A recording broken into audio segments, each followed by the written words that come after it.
ৰাজ্যৰ 5টা যি সমষ্টিত উপনিৰ্বাচন হ'ব তাৰে ভিতৰত বিহালীও অন্যতম।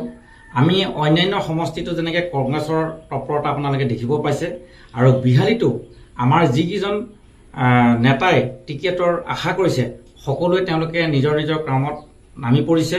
আৰু আমি প্ৰদেশ কংগ্ৰেছৰ সভাপতি ভূপেন বৰা ডাঙৰীয়াৰ নেতৃত্বত আমাৰ আটাইকেইজন কেণ্ডিডেটেই আজি তৃণমূল পৰ্যায়ত তেওঁলোকে কৰ্ম অব্যাহত ৰাখিছে। আৰু এই টিকেট আশা কৰা যিসকল কেণ্ডিডেট আছে তাৰ ভিতৰত ময়ো এজন। দলে যদি মোক বিবেচনা কৰে যে টিকেট পোৱাৰ যোগ্য, তেন্তে হ'লে মই সম্পূৰ্ণৰূপে বিজেপিৰ বিপক্ষে যুঁজ দিবৰ বাবে মই সাজু আছোঁ। দলে যদি মোক প্ৰাৰ্থিত্ব প্ৰদান কৰে তেন্তে হ'লে মই প্ৰথম মোৰ ইচ্ছাটো হ'ল নিবনুৱা সমস্যা। আজি বিহালী ডেকা ল'ৰাই কেৰালা তামিলনাডু গৈ পেলাই কাম কৰিবলগীয়া হৈছে।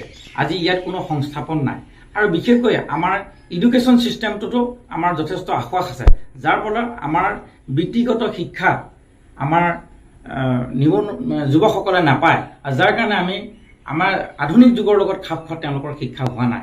মই সেইকাৰণে নিবনুৱা সমস্যাৰ সমাধানৰ ক্ষেত্ৰত অগ্ৰাধিকাৰ দিম। তাৰোপৰি বিহালী ডাঙৰ সমস্যা হৈছে যে বিহালী যিখন অভয়াৰণ্য চৰকাৰে ঘোষণা কৰিছে, এই অভয়াৰণ্যখনৰ দিনে দিনে বেদখল হৈ আহিছে।